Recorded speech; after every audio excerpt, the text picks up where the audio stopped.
Sabi po ni Jonathan Edwards, merong undetected spiritual pride.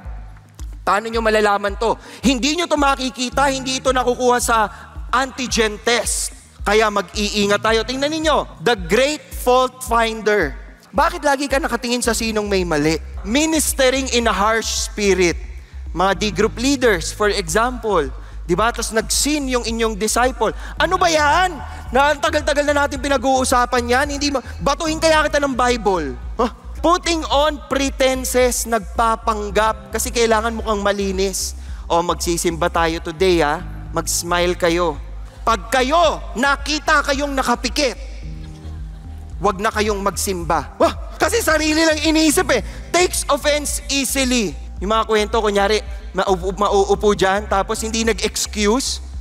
Tingnan mo tong taong to. Presumption before going to God and man.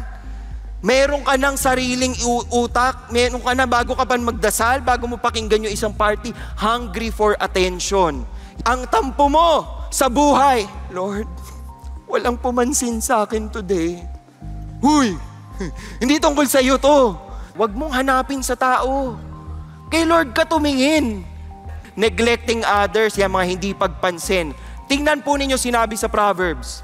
Pride goes before destruction and a haughty spirit before stumbling.